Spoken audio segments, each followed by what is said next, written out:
नमस्कार। इस खास पेशकश के साथ मैं हूं अश्विनी कुमार। किसी भी देश की सरहद को गैरकानूनी तरीके से अगर कोई लांघता है तो उसे घुसपैठ कहते हैं।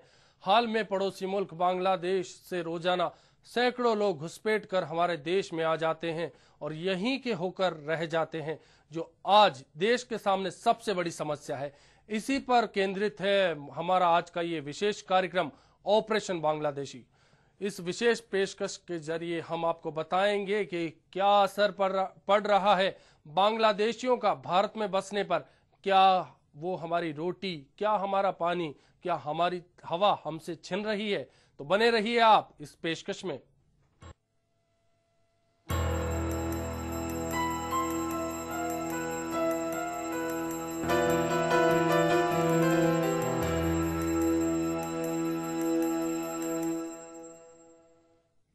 तो इस मुद्दे पर हमें दर्शकों की राय का इंतजार रहेगा। हमारी फोन लाइंस खुल चुकी हैं, लेकिन इससे पहले हम आपको बताना चाहेंगे अजमेर की एक मिसाल, जहां बीते 4 साल में सैकड़ों की तादाद में अवैध रूप से आए बांग्लादेशी पकड़े गए, तो कुछ घुसपैठिए जेल में अभी भी है। ऐसे में क्या तस्वीर उभर कर आती है अजमेर की, आइए देख लेते हैं। अजमेर के ख्वाजा गरीब नवाज की मान्यता दुनिया भर में है, जिनकी बारगाह में सर झुकाने के लिए हर साल लाखों जायरीन यहाँ आते हैं।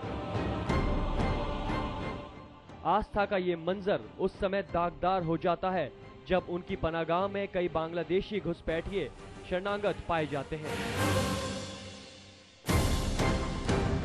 गैर कानूनी तरीकों और देश की सीमाओं को लांघने वाले इन घुसपैठियों का मकसद नेक नहीं होता है, लेकिन सैकड़ों की तादाद में पहुंचे अब इन घुसपैठियों ने अपने गहरे ठिकाने बना लिए हैं। लेकिन घूमते तो ये फकीरों के वेश में हैं। इलाके में नकबजनी, पॉकेटमारी, नशे के कारोबार में इनका संगठित गिरोह काम करता है।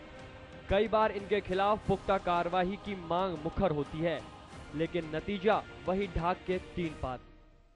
अजमेर में बांग्लादेशियों की समस्या एक विकराल परिस्थितियां लेती रही हैं, जिसमें खास तौर पर दरगाह इलाका है। दरगाह अंदरकोट एरिया के अंदर झोपड़पट्टियां और इस तरीके से अस्थायी निवास बनाकर, राशन कार्ड बनाकर, बल्कि मूल निवास प्रमाण पत्र तक बनाकर बांग्लादेशियों ने अपने आप को स्थानीय नागरिक साबित कर दिया है। हालांकि भाजपा ने इस मुद्दे को प्रमुखता से उठाया था, लेकिन देश में जब उनकी सरकार सत्तारूढ़ रही तो वो भी कोई पुख्ता कदम नहीं उठा पाई, जिससे ये समस्या जड़ से खत्म हो सके। वहीं अजमेर विधायक वासुदेव देवनानी इसे भी राजनीतिक रंग देने से नहीं चूकते।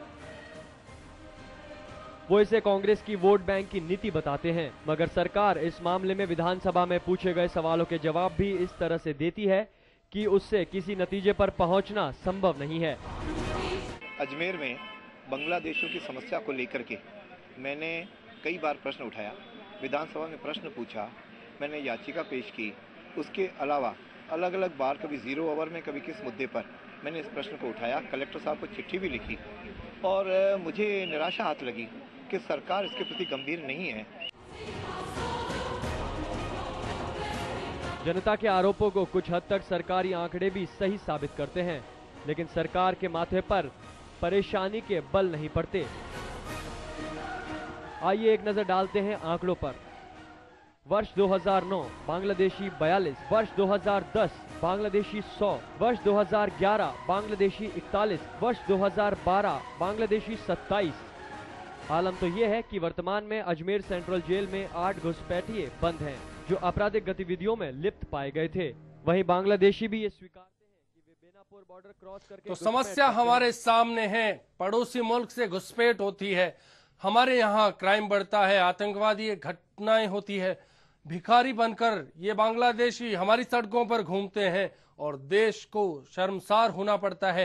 आखिर क्या इस मर्ज का क्या इलाज हो, यही आपसे जानना है। आज जनता अपनी राय बताइए। लगातार कॉलर्स की राय का हमें इंतजार होगा। फोन लाइन पर आप हमसे जुड़कर बता सकते हैं बांग्लादेशियों की इस बीमारी का क्या इलाज हो, क्या करना चाहिए आपकी नजर में, आपका क्या नजरिया है इस बारे में। हरिओम जी जुड़ चुके हैं अजमेर से, इस वक्त हमारे साथ फोन लाइन पर हैं। जी हरिओम जी, बताइए। हाँ, जब मैं बताना चाहता हूँ कि जब 1971 में बांग्लादेश में तूफान आया था तो वहाँ से बहुत सारे आतंकवादी है और वहाँ के स्थानीय नागरिक हैं जो कमाने खाने के चक्कर में भारत आ गए थे वहाँ से। तो अब वो यहाँ पे इनवैलिड तरीके से रह रहे हैं और हमारे देश को नुकसान पहुँचाते हैं। जी हरिओम जी, अजमेर से हैं आप? संपर्क है जी हरिओम जी। उनके कहे अनुसार हमारे देश में विभिन्न प्रकार की अनैतिक घटनाएं करते हैं और उससे अपने देश को शर्मसार होना पड़ता है। जी बहुत बहुत शुक्रिया आपकी राय के लिए। कहीं ना कहीं इन घुसपैठियों के कारण हमारे देश को शर्मसार होना पड़ता है। नागौर से नरेंद्र जैन जी जुड़ चुके हैं। जी नरेंद्र जी बताइए, आप क्या कहते हैं इन घुसपैठियों के बारे में? जब सर बांग्लादेश में जब तूफान आया था उसके बाद में हमारे यहाँ अलकायदा संगठन और बांग्लादेश की यहाँ हमारे राजस्थान में घुस कर आए हैं जी। उनके खिलाफ पुलिस कुछ कार्रवाई नहीं करती है और पुलिस जब भी हम भाजपा के और अन्य राजनीतिक दलों ने इसकी आवाज उठाई तो कुछ कार्रवाई नहीं हुई। ऐसे कि जो भिखारी के रोल में अपने अजमेर रेलवे स्टेशन के आसपास, मेहरता के नागौर जंक्शन के आसपास, मेहरता रोड के जंक्शन के आसपास ऐसे बांग्लादेशी दिखाई दे रहे हैं, उनके खिलाफ आरपीएफ और न राजस्थान पुलिस कोई कार्रवाई करती है। जी जी जी बहुत शुक्रिया नरेंद्र जी। जी नरेंद्र जी बहुत बहुत शुक्रिया आपका हमसे जुड़ने के लिए, अपनी राय हमें बताने के लिए, अपने विचार बताने के लिए। आप भी कॉल कीजिए और बताइए क्या सोचते हैं आप इन ऑपरेशन बांग्लादेशियों के लेकर। क्या है आपकी राय, क्या सोचते हैं आप बांग्लादेशियों को लेकर? हनुमानगढ़ से हमारे केपी जी जुड़ चुके हैं हनुमानगढ़ से। जी केपी जी बताइए आपकी क्या राय है? हेलो जी आप क्या सोचते हैं इन घुसपैठियों को लेकर? सर ऐसा है, सीमा पर तारबंदी 11,000 कुछ किलोमीटर है जी। ये तारबंदी होने से पहले पाकिस्तान रेंजर्स जो हैं इस घुसपैठियों को, इन बांग्लादेशियों को व्हाइट हाउस के रूप में यूज करते थे जी। ये पहले इनको भेज देते थे घुसपैठ के लिए। अगर ये महफूज घुसपैठ कर लेते थे तो पीछे इनके पाकिस्तानी लोग घुसपैठ करते थे, जिससे देश को भारी खतरा रहता था। जी जी कहीं ना कहीं देश की सुरक्षा को भी खतरा है। क्या सोचते हैं क्यों बांग्लादेशी घर बना लेते हैं भारत में आके? जी बांग्लादेशी भी बना लेते हैं। कुछ लोग क्रिकेट मैच के दौरान बहाने से पाकिस्तानी लोग भी आते हैं जो आज तक काफी संख्या में हिंदुस्तान में जम गए हैं, उनका पता नहीं लिया जा रहा है। ये भी देश के लिए बहुत बड़ी शिक्षा की बात है। जी केपी जी बहुत बहुत शुक्रिया एचबीसी के साथ बातचीत के लिए। तो कुल मिलाकर कहीं ना कहीं कानून, प्रशासन और सरकार पर भी सवाल खड़े होते हैं।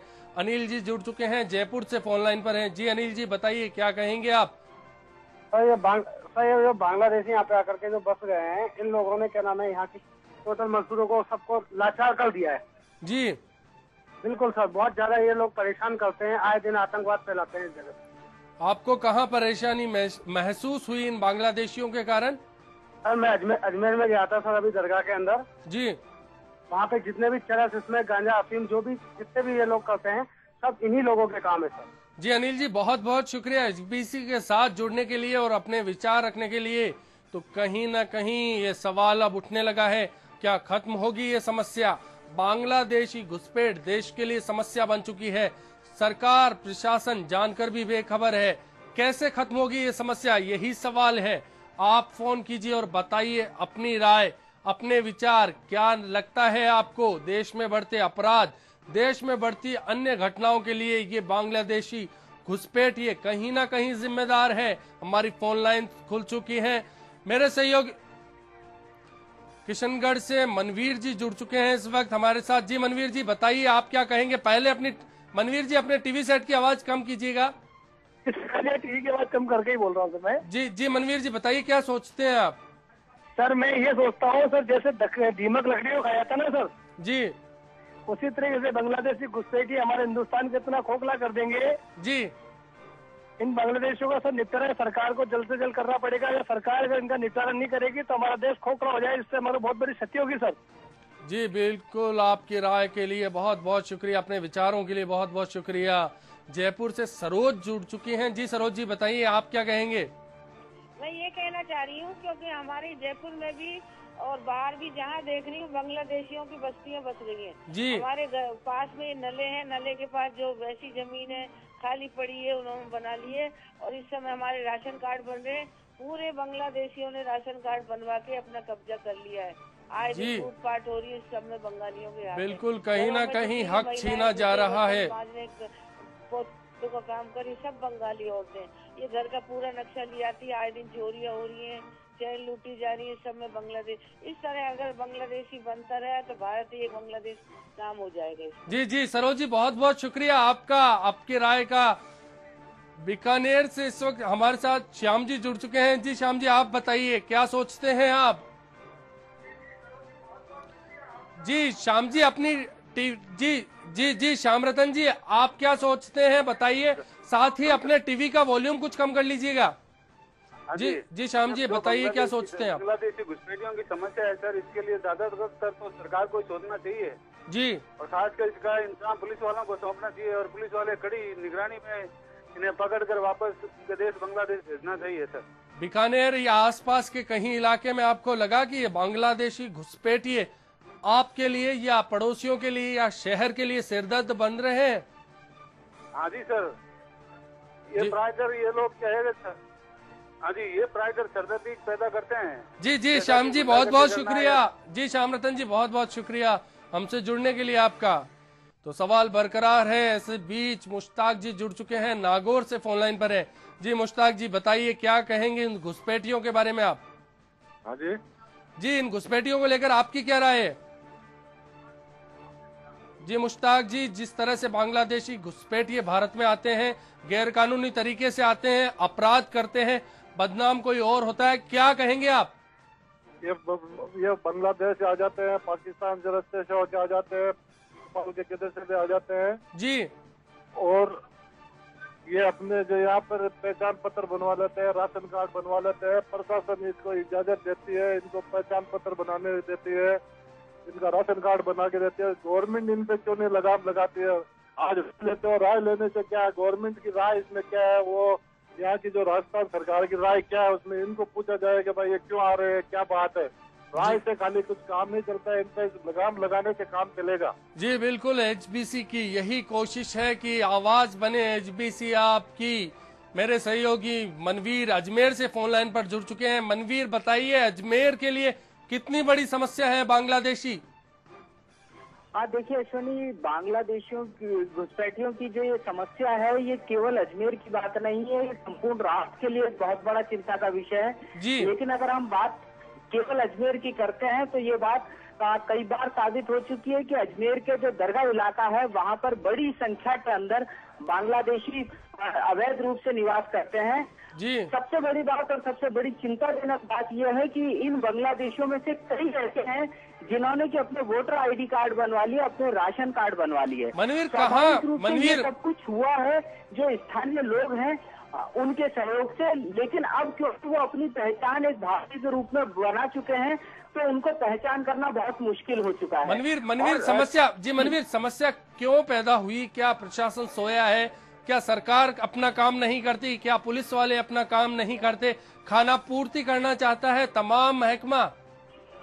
देखिए अश्विनी, अगर हम सरकारी तंत्र की बात करें तो आपको सुनकर शायद आश्चर्य होगा कि अजमेर में कई ऐसे बांग्लादेशी समय समय पर पकड़े जाते रहे हैं जिनके लिए कि सरकार और प्रशासन ये दावा करती है कि इनकी पहचान करके हमने इनको भारत से निष्कासित कर दिया है।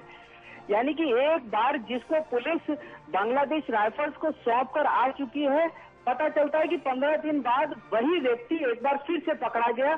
सीआईडी जोन की टीम ने उसको पहचान किया और उसको फिर से गिरफ्तार किया। तो ये वास्तव में आश्चर्य का विषय है कि जी मनवीर, बहुत बहुत शुक्रिया। बिल्कुल, कैंसर बन चुके हैं देश के बदन पर, ये कैंसर बन चुके हैं, इतनी बड़ी समस्या बनकर पैदा हो रहे हैं ये बांग्लादेशी। नरेंद्र जैन जी किशनगढ़ से फोन लाइन पर हैं। जी नरेंद्र जी, बताइए आप क्या कहेंगे बांग्लादेशी घुसपैठियों को लेकर? सर मैं नरेंद्र जैन बोल रहा हूँ, भाजपा विधायक किशनगढ़ से। जी सर मैं ये बताना चाह रहा हूँ कि बांग्लादेशियों के खिलाफ अगर पुलिस कुछ कार्रवाई नहीं कर रही है, जिससे कि अजमेर में ऐसी घटनाएं होती जा रही है कि कई बार बम ब्लास्ट हुए हैं, कई बार ऐसी घटना हुई है। अजमेर के आसपास कच्ची बस्तियों में बांग्लादेशियों ने अपने राशन कार्ड, परिचय पत्र, अन्य पैन कार्ड, बैंक के अकाउंट खाते वगैरह ऐसे खुला रखे हैं, जिससे कोई